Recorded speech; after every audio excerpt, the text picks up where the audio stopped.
Guys ಎಲ್ಲರಿಗೂ ನಮಸ್ಕಾರಗಳು. ಮತ್ತೊಮ್ಮೆ ಕಿರಣ್ ಇನ್ಸೈಡ್ಸ್ ಪೋಸ್ಟ್ ಮ್ಯಾಚ್ ಅನಾಲಿಸಿಸ್ಗೆ ಸ್ವಾಗತ. ಏನ್ ಮ್ಯಾಚ್, ಒನ್ ಸೈಡೆಡ್ ಮ್ಯಾಚ್. ನೋಡಕ್ಕಾದ್ರೂ ಇಂಟ್ರೆಸ್ಟ್ ಬೇಡವಾ? ಹೈದರಾಬಾದ್ ಇಂಟ್ರೆಸ್ಟ್ ಇತ್ತು, ಕೋಲ್ಕತ್ತಾ ಅಂತ ಬಂದಾಗ ಒಂಥರ ಬೇಜಾರು ಮಾಡಿಸಿದ್ರು ಅಂತ ಹೇಳ್ಬೋದು. ಹೌದು, ನಿಮ್ಗೆಲ್ಲ ಗೊತ್ತಿರೋಗೆ IPL ನಲ್ಲಿ ಇವಾಗ ಆಡಿರೋ 5 ಮ್ಯಾಚಲ್ಲೂ ಏನಾಗ್ತಾ ಇತ್ತು ಅಂದ್ರೆ ಪ್ಯಾಟರ್ನ್ ಫಾಲೋ ಆಗ್ತಾ ಇತ್ತು. ಏನಂದ್ರೆ ಯಾವ ಟೀಮ್ ಚೇಸ್ ಮಾಡುತ್ತೋ ಅದೇ ವಿನ್ ಆಗ್ತಾ ಇತ್ತು. ಬಟ್ ಈ ಮ್ಯಾಚ್ಗೆ ಅದು ಬ್ರೇಕ್ ಡೌನ್ ಆಗಿದೆ. ಹೌದು, ಯಾರು ಫಸ್ಟ್ ಬ್ಯಾಟಿಂಗ್ ಆಡಿದ್ರು ಅವ್ರು ವಿನ್ ಆಗಿದ್ದಾರೆ. ಚೇಸಿಂಗ್ ಮಾಡಿದಂತ ಕೋಲ್ಕತ್ತಾ ಸೋತಿದ್ದಾರೆ. ಕೋಲ್ಕತ್ತಾ ಕಡೆ ಚೇಸಿಂಗ್ ಮಾಡ್ಬೇಕಾದಾಗ ಏನ್ ಆಡಿದ್ದು, ಏನ್ ಪರ್ಫಾರ್ಮೆನ್ಸ್ ಅದು ಸರಿಯಾಗಿ ಮಾಡ್ಲೇ ಇಲ್ಲ ಯಾರು ಅಷ್ಟೇ. ಫಿನ್ನಾಲನ್ನು ಸ್ವಲ್ಪ ಏನೋ ಮೊದಲನೇ ಓವರಲ್ಲಿ ಸ್ವಲ್ಪ ಆ ತರ ಹೊಡೆದ್ರು. ಅದನ್ನ ಬಿಟ್ಟು ಬೇರೆ ನೆಕ್ಸ್ಟ್ ಯಾರು ಬಂದ್ರಲ್ಲಿ ಬ್ಯಾಕ್ ಟು ಬ್ಯಾಕ್ ವಿಕೆಟ್ಸ್ ಕೊಡ್ತಾ ಇದಾರೆ. ಮತ್ತೆ ಸಾಲಿದಕ್ಕೆ ರನ್ಔಟ್ಸ್ ಬೇರೆ, ಒಂಥರ ಸಿಲ್ಲಿ ಮ್ಯಾಚ್ ತರ ಆಡ್ತಾ ಇದ್ರು. ಹೌದು, ಮೊದಲು ಟಾಸ್ಗೆ ಬಂದ್ಬಿಡೋಣ. ಮೊದಲು ಟಾಸ್ ವಿನ್ ಆಗಿದ್ದು ಕೋಲ್ಕತ್ತಾ. ಅವರು ನಾವು ಚೇಸ್ ಮಾಡ್ತೀವಿ ಅಂತ ಹೇಳಿದ್ರು. ಹೈದರಾಬಾದ್ ಬ್ಯಾಟಿಂಗ್ ಅಂತ ಬಂದ್ರು. ಯಾವ ರೇಂಜ್ ಗಾಡಿದೆ ಅಂದ್ರೆ ಹೈದರಾಬಾದ್ ಅವರು ಬ್ಯಾಕ್ ಟು 23 ನೆನಪಾಯ್ತು, ಆ ರೇಂಜ್ ಗಾಡಿದ್ರು. ಹೌದು, ಟ್ರಾವಿಸ್ ಹೆಡ್ ಇರ್ಬೋದು ಮತ್ತೆ ಅಭಿಷೇಕ್ ಶರ್ಮಾ ಇಬ್ರು ಅಷ್ಟೇ ನಾಯಿ ಪಿಡಿ ಚಚ್ಚಿ ಬಿಸಾಕ್ಬಿಡ್ತಾ ಇದ್ರು. ಓಪನಿಂಗ್ ಪಾರ್ಟ್ನರ್ಶಿಪ್ ಅವ್ರದ್ದು 82 ರನ್ಸ್ 34 ಬಾಲ್ಸ್ ಅಲ್ಲಿ.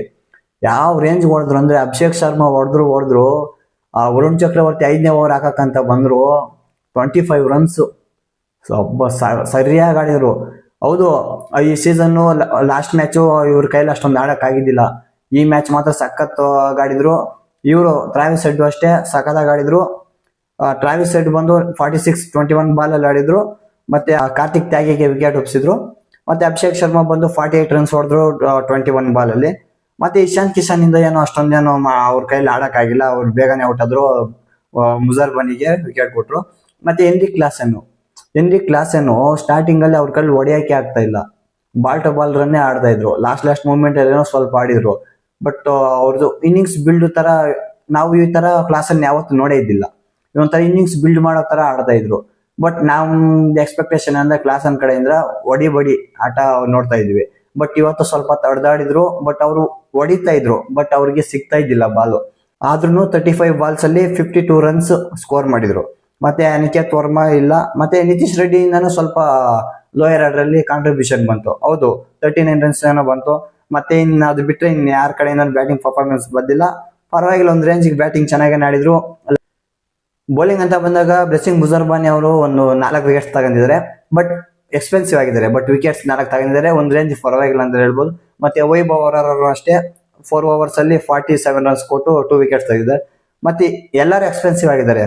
ಅಂಕುಲ್ ರಾಯ್ ಅಂತ ಅವರು 2 ಓವರ್ಸ್ ಹಾಕಿ 16 ರನ್ಸ್ ಕೊಟ್ಟಿದ್ದಾರೆ ಅಷ್ಟೇ. ಅದು ಬಿಟ್ಟು ಬೇರೆ ಎಲ್ಲರೂ ಎಕ್ಸ್ಪೆನ್ಸಿವ್ ಆಗಿದ್ದಾರೆ. ಈ 226 ಚೇಸ್ ಮಾಡಕ್ಕಂತ ಕೋಲ್ಕತ್ತಾ ಬರುತ್ತೆ. ಮೊದಲನೇ ಓವರ್ ಪಿನ್ಯಾಲನ್ ಯಾವ ತರ ಹೊಡಿತಾರ ಅಂದ್ರೆ ಸಖತ್ತಾಗಿ ಹೊಡಿತಾರೆ. ಮೊದಲನೇ ಓವರೇ 25 ರನ್ಸ್. ನಂಬ್ತೀರಾ? ನಾವೇನೋ ಇವ್ರಿದ್ರೆ ನೋಡಿ 15 ಓವರ್ಸ್ಗೆ ಮುಗಿಸ್ತಾರೆ ಅನ್ನೋ ರೇಂಜ್ಗಿತ್ತು. ಆ ತರ ಆಡಿದ್ರು, ಮುಗಿಸೋ ತರನೇ ಆಡಿದ್ರು. ಫಿನ್ಯಾನೆಲ್ಲ ಅಂತೂ ಯಾವ ರೇಂಜ್ಗೆ ಆಡ್ತಾ ಇದ್ರು ಅಂದ್ರೆ ಸಖತ್ತಾಗಿ ಆಡ್ತಾ ಇದ್ರು. ಜಸ್ಟ್ 7 ಬಾಲಲ್ಲೇ 28 ರನ್ಸ್ ಹೊಡೆದ್ರು. ಹೌದು, 7 ಬಾಲಲ್ಲೇ 28 ರನ್ಸ್ ನ ಸ್ಕೋರ್ ಮಾಡಿದ್ರು. ಅವರು ಜಾಸ್ತಿ ಹೊತ್ತೇನಿದ್ದಿಲ್ಲ. ಹರ್ಷ್ ದುಬೆ ಬೌಲಿಂಗ್ ಅಲ್ಲಿ ಸ್ಪಿನ್ಗೆ ಔಟ್ ಆದ್ರು. ಮತ್ತೆ ಅಜಿಂಕ್ಯ ರಹಾನೆ ಕಡೆಯಿಂದ ಕಾಂಟ್ರಿಬ್ಯೂಷನ್ ಬಂದಿಲ್ಲ. ಮತ್ತೆ ನೆಕ್ಸ್ಟ್ ಬಂದ್ರಲ್ವಾ ರಘುವಂಶಿ, ಇವ್ರ ಕಡೆಯಿಂದ ಕೋಲ್ಕತ್ತಾ ಕಡೆ ಆಕ್ಚುಲಿ ಹೇಳ್ಬೇಕಾದ್ರೆ ಇವ್ರೊಬ್ಬರೇ ಪರ್ಫಾರ್ಮೆನ್ಸ್ ಕೊಟ್ಟಿರೋದು ಬ್ಯಾಟಿಂಗ್ ಅಲ್ಲಿ. ಸಖತ್ತಾಗಿ ಆಡಿದ್ರು. 29 ಬಾಲ್ಸ್ ಅಲ್ಲಿ 52 ರನ್ಸ್ ನ ಸ್ಕೋರ್ ಮಾಡಿದ್ರು. ಚೆನ್ನಾಗಿ ಆಡಿದ್ರು. ಕ್ಯಾಮ್ರನ್ ಗಿನ್ ಇದು ಒಂಥರ ಹೆಂಗ್ ಹೇಳೋದಂದ್ರೆ ರನ್ಔಟ್ ಒಂಥರ ಗಲ್ಲಿ ಕ್ರಿಕೆಟ್ ಅಲ್ಲಿ ಆಗ್ತಾರಲ್ಲ ರನ್ಔಟ್, ಆ ತರ ಆಗ್ತಾ ಇದಾರೆ. ಮೊದಲಿಗೆ ರಘುವಂಶನ್ ಔಟ್ ಕೊಟ್ಟಿದ್ರು. ಮತ್ತೆ ಇವರು Cameron green of the crease ನ ಕ್ರಾಸ್ ಮಾಡಿದ್ದಿಲ್ಲ. ಅದರಿಂದ ಏನ್ ಮಾಡಿದ್ರು, ಗ್ರೀನ್ ಗೆ ಔಟ್ ಕೊಟ್ರು.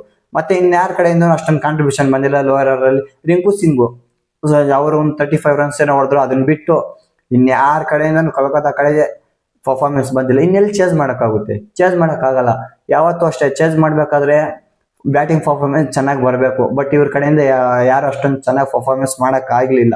ಲೋಯರ್ ಆರ್ಡರ್ ಅಂತೂ ಹೆಂಗ್ ಕೊಲಾಪ್ಸ್ ಆಗ್ಬಿಡ್ತು. ಹೆಂಗ್ ವಿಕೆಟ್ಸ್ ಕೊಡ್ತಾ ಇದ್ದಾರೆ ಬ್ಯಾಕ್ ಟು ಬ್ಯಾಕ್ ವಿಕೆಟ್ಸ್. ಅವ್ರ ಕಡೆ ಬೌಲಿಂಗ್ ಅಂತ ಬಂದಾಗ ಜಯದೇವ್ ಉನದ್ಕತ್ 3 ವಿಕೆಟ್ಸ್ ತಗೊಂಡ್ರು. ಅವರು ಒಳ್ಳೆ ಸ್ಪೆಲ್ ಹಾಕಿದ್ರು ಅಂತಾನೆ ಹೇಳ್ಬೋದು.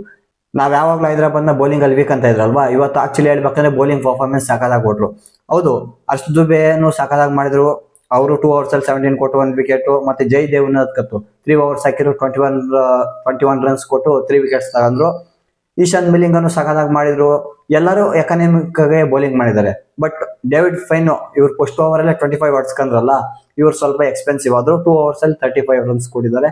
ಮತ್ತೆ ಇವ್ರು ನಿತೀಶ್ ಕುಮಾರ್ ರೆಡ್ಡಿನೂ ಅಷ್ಟೇ ಎಕನಾಮಿಕ್ ಆಗಿ ಬಾಲ್ ಮಾಡಿದ್ದಾರೆ. ಬೌಲಿಂಗ್ ಅಲ್ಲಿ ಇವತ್ತು ಸಖತ್ತಾಗಿ ಪ್ರದರ್ಶನ ಕೂಡ ಆದ್ರಿಂದಾನೇ SRH ವಿನ್ ಆಯ್ತು ಅಂತ ಹೇಳ್ಬೋದು. ಇವತ್ತಿನ ಮ್ಯಾಚ್ ಏನು ಅಷ್ಟೊಂದು ಮಜಾ ಬಂದಿಲ್ಲ, ಒನ್ ಸೈಡೆಡ್ ಮ್ಯಾಚ್ ಆಗ್ಬಿಡ್ತು. ಹೌದು, ಅವರು ಬ್ಯಾಟಿಂಗ್ ಅಲ್ಲಿ ಹೈದರಾಬಾದ್ ಸಖತ್ ಸ್ಕೋರ್ ಮಾಡಿದ್ರಲ್ವಾ, ಇವ್ರ ಕೈಯಲ್ಲಿ ನಾವೇನೋ ಚೇಂಜ್ ಮಾಡ್ತಾರೆ ಅನ್ಕರೆ, ಬಟ್ ಇವ್ರ ಕೈಯಲ್ಲಿ ಚೇಂಜ್ ಮಾಡಕ್ಕಾಗಿಲ್ಲ, ಒನ್ ಸೈಡೆಡ್ ಆಗ್ಬಿಡ್ತು.